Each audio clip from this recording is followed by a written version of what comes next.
What if I told you that 2,000 years ago, there lived a man who solved the problems you and I still struggle with today? Not through money, not through fame, not through followers, likes, or empty words, but through stillness, through wisdom, through truth. This video is not just about a Roman emperor. It's not just about history, philosophy, or some ancient marble statue collecting dust. This video is about you, your fears, your stress, your lack of focus, your struggle to stay calm in a world on fire, and how one man, Marcus Aurelius, left behind the blueprint to face all of it and come out stronger, wiser, unshakable. Right now, the world is louder than ever. Everyone's yelling. Everyone's chasing something. Everyone's drowning in distractions, anxiety, and burnout. But what if the answer is not to run faster, but to be still? What if strength doesn't come from noise, but from silence? What if success isn't in controlling the world, but in mastering yourself? Marcus Aurelius, emperor of Rome, general of armies, philosopher of the soul, faced more chaos than most of us can imagine. He ruled during war. He lost children to disease. He was betrayed, pressured, doubted, and isolated. He stood at the center of the greatest empire in history, while the world burned around him. And yet, he didn't fall apart. He didn't explode with rage. He didn't lose himself. He became more whole. How? He kept a journal. He wrote letters to himself, reminders, truths, warnings, a mental training ground for the soul. That journal would later become known as Meditations, one of the most powerful, practical, and soul-stirring books ever written. In this video, we're going deep. We're going to walk through the life, mind, and legacy of Marcus Aurelius and break down how he faced pain, fear, loss, betrayal, and uncertainty without ever letting it break him.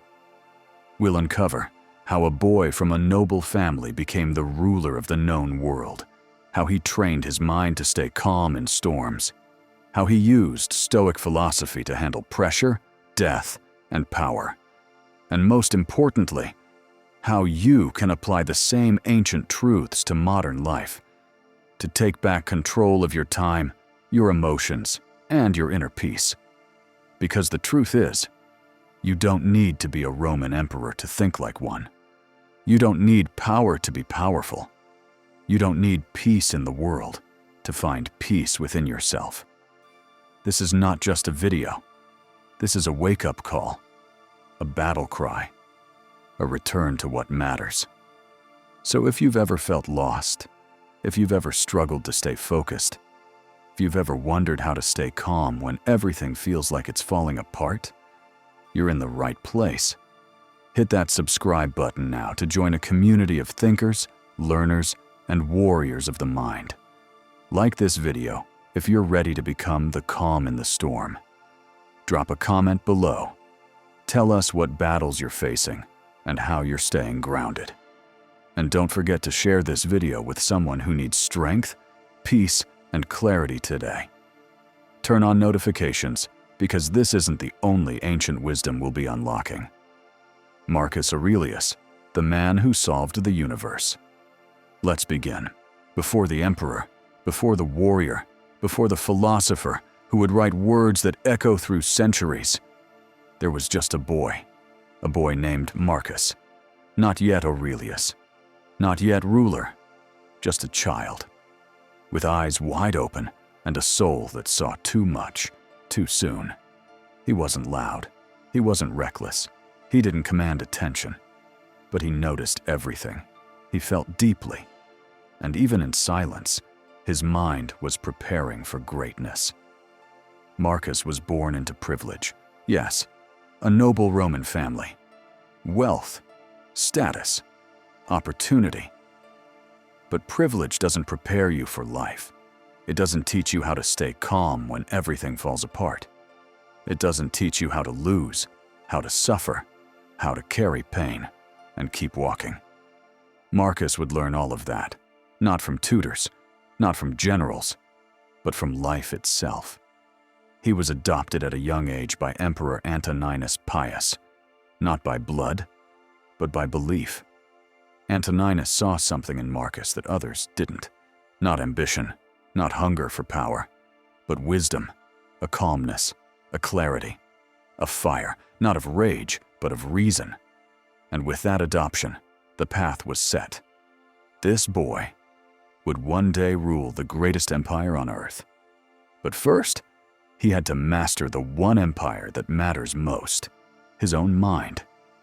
While others learned to conquer cities, Marcus learned to conquer thought. While other boys chased pleasure, he chased purpose. While others trained their bodies, he trained his soul. He didn't fill his head with ego. He filled notebooks with reflections. He didn't practice domination. He practiced discipline. He didn't pretend to be strong. He became strong, quietly, consistently, deliberately.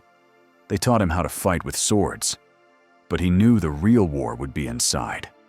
And so he studied philosophy, stoicism, the teachings of Epictetus, a former slave turned philosopher. He learned that pain is part of life, that we are not disturbed by things, but by our opinions about them. He learned that freedom doesn't come from wealth, but from wisdom, that peace doesn't come from power, but from perspective. And slowly, Marcus began to see the truth. You can't control the world. You can only control yourself. And that's enough, because when you control yourself, you become unshakable, unstoppable, unbreakable. When others craved applause, he craved alignment, with nature, with virtue, with what is right. He didn't ask, "What do I want?" He asked, "What is required of me?" And then came the day. Antoninus died, and the crown passed to Marcus. He didn't celebrate. He didn't boast. He didn't throw a feast. He wept. He sat with his grief. And then he got to work. Because greatness is not in the title, it's in the burden. And Marcus Aurelius carried it all. He became the emperor of Rome. But more importantly, he remained a servant of reason. He woke up each day and reminded himself, you could leave life right now. Let that determine what you do, say, and think. He knew death was near. He knew betrayal was certain. He knew pressure would never stop. But he never broke. He never blamed the world. He never blamed the gods. He never blamed fate. He simply lived, virtuously, deliberately, fearlessly. This boy, born into luxury, forged in philosophy, crowned by fate, chose the harder path, to lead without ego, to rule without cruelty, to live without lies. Marcus didn't just inherit Rome, he inherited responsibility, and every day he carried it, with humility, with discipline, and with a wisdom we are still learning from, 2,000 years later. Because in the end, he didn't just rule an empire, he ruled himself. And that is the only kind of power that lasts. Chapter 2. The fire within the emperor power didn't make him. Pain did. He didn't ask for the throne. He was chosen. And when the weight of the world was placed on his shoulders, he didn't collapse. He stood taller. Marcus Aurelius was not born a warrior, but life made him one. Not with swords and blood, but with silence and thought. He fought not to conquer nations, but to conquer himself. When others sought control, he sought understanding. When others chased comfort, he chose challenge. He was emperor of Rome, but more than that, he was emperor of his mind. Chaos ruled the empire. Enemies attacked. The plague spread. Betrayal came from within. Loss came from every direction. And still, he remained calm. He did not scream. He did not panic. He did not run. He wrote. He reflected. He reminded himself what truly mattered. Greater than you could leave life right now. Let that determine what you do, say, And think he did not fear death. He feared wasting life. He knew that time was a gift, and every second demanded purpose. He watched his friends lie. He watched his enemies rise. He buried 8 of his children. And still, he stayed kind. He stayed disciplined. He stayed focused. Greater than the impediment to action advances action. What stands in the way becomes the way. Obstacles did not stop him. They shaped him. Every hardship was fuel. Every loss was a lesson. The world tried to break him, but it only revealed how unbreakable he was. Where others found excuses, he found reasons. Where others looked outward, he looked inward. He did not seek control over others. He sought mastery over himself, because he knew. That is the only kind of power that lasts. His fire didn't come from rage. It came from reason, not from hate, but from clarity. He didn't let the crown define him. He defined what it meant to wear it. He didn't become a slave to power. He made power serve virtue. Greater than you have power over your mind, not outside events. Realize this, and you will find strength. The battlefield was not just out there. It was in here, in the mind, in the soul. And every day he stepped into that battle. And every day he won. Because he showed up. Not for glory, not for fame, but for truth. The truth that life is short, that pain is part of it, that people will betray you, that death will come, and that none of it can touch a man who has trained his mind to rise above. His journal became his weapon. His words became his legacy. Not written for us, but written in the trenches of his own soul. They were reminders to be better, to stay humble, to live fully, to be the fire, not the smoke. Chapter 3. The Stoic King of Chaos. He didn't choose the storm, but he chose who he would be within it. Marcus Aurelius didn't rule in times of peace. He ruled in chaos, in plague, in war, in betrayal. In the darkest chapters of Rome's history, he stood tall. Because true greatness isn't forged in comfort. It's born in fire. He didn't complain. He didn't curse the gods. He didn't ask for easier days. He asked for stronger character. Greater than do not pray for things to happen the way you want. Pray for the strength to want what happens. That's not weakness. That's power. Because the real kings, the real warriors, the real leaders, don't bend the world to their will. They bend themselves into something the world can't break. While others were ruled by their emotions, he ruled through them. He didn't pretend to be emotionless. He didn't run from pain, anger, sadness. He felt it all. Then rose above it, not because he was numb, but because he was trained. Trained to think, trained to endure, trained to act with purpose, not impulse. The empire shook, armies rebelled, enemies surrounded the borders. The plague swept through the land. His people suffered. His friends betrayed him. And yet, he remained steady, like a mountain in the wind. Greater than. If you are distressed by anything external, the pain is not due to the thing itself, but to your estimate of it. He refused to let the outside world dictate the inside of his soul. Think about that. We break down over opinions, over traffic, over one rude comment, over someone not texting back. But this man, he carried a crumbling empire on his back and still wrote words of peace, of patience, of perspective. He didn't just believe in stoicism, he lived it. Every decision, every reaction, every breath, he ruled with reason, with principle, with a deep, unshakable belief that no matter what happens outside of you, you can always control what happens within you. Be like the rock that the waves keep crashing over. It stands, unmoved, and the raging of the sea falls still around it. He was that rock, the calm in the storm, the order in the chaos, the Stoic king. And understand this, he was not perfect. He doubted, he struggled, he suffered, he got sick, he got tired, he felt overwhelmed. But he didn't let those moments define him. He met them with honesty, with courage, with discipline, with grace. Greater than you always own the option of having no opinion. He knew he didn't have to react to everything. He didn't have to attend every argument he was invited to. He didn't have to let the world drag him out of alignment. And neither do you. You may not be an emperor, but your life is still a kingdom. Your mind is still your throne. Your choices still have weight. Your thoughts still shape your reality.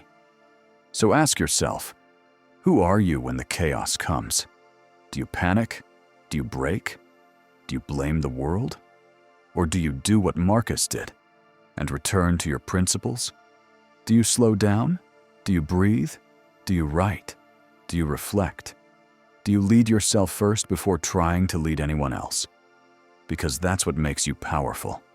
Not a title, not applause, not dominance, but discipline, self-control, clarity, character. Marcus didn't let the darkness define him. He became the light, a torch in the tunnel, a guide for every soul who would come after him, searching for peace in a chaotic world.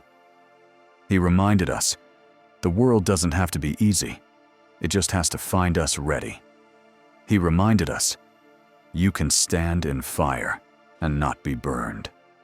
He reminded us that the greatest strength is calm, the greatest freedom is control, and the greatest victory is over yourself. So when the world shakes, you don't have to. When others lose their heads, you can keep yours. When life gives you what you didn't ask for, you can respond like Marcus did, with grace, with wisdom, with quiet, steady fire. Because the Stoic king is not a man of the past. He's a mirror of what you can become. Rule your mind, rule your days, rule your response to chaos, and you will be unstoppable. Chapter 4. Master yourself. The final lesson of Marcus Aurelius. Listen closely now. This is not just history. This is not just philosophy. This is your life. This is the battlefield you're already standing on, whether you see it or not. In the mirror, in your habits, in the way you respond when things don't go your way, in the quiet moments when no one's watching. That's where it begins. Not in power, not in politics, not in glory, but in self-mastery. Because the final lesson of Marcus Aurelius is this: you must master yourself before you try to master anything else. He ruled the Roman Empire, but his greatest achievement was ruling himself, his mind, his emotions, his impulses. And if you want to lead, if you want to rise, if you want to live with power and peace, you must do the same. So here it is. Not a crown, not a speech, but the truth. Lesson 1. Discipline is freedom. We think freedom means doing whatever we want. It doesn't. It means doing what's right, even when it's hard. Especially when it's hard. When you wake up tired, do you rise? When you feel anger, do you act? Or do you wait? When you want to quit, do you hold the line? Marcus taught that discipline isn't punishment. It's power. The power to become who you were meant to be, not just who you feel like being. Just that you do the right thing. The rest doesn't matter. Lesson 2. Your mind is your kingdom.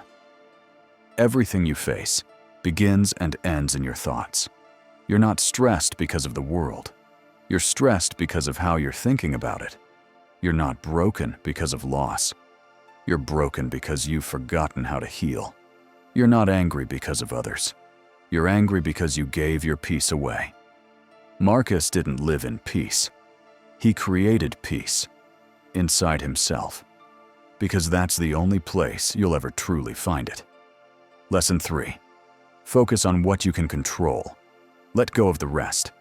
So much energy is wasted, worrying about things you can't control. What people think. Chapter 5. The legacy continues. The empire is gone. The crown is dust, but the wisdom remains. Marcus Aurelius left behind more than history. He left a path, a way, a mindset, one that teaches us. You don't need power to be powerful. You don't need titles to lead. You don't need peace to be calm. What you need is mastery of yourself. And that is the final lesson. So now the torch is yours. Will you carry it? Will you live with purpose? Will you rule your mind before the world rules it for you? Because this is not the end. It's the beginning of your legacy. If this video inspired you, subscribe to the channel, like the video, leave a comment with your favorite lesson, share it with someone who needs it, and turn on notifications so you don't miss what's next. We are just getting started. Live with virtue. Live with discipline. Live like a Stoic.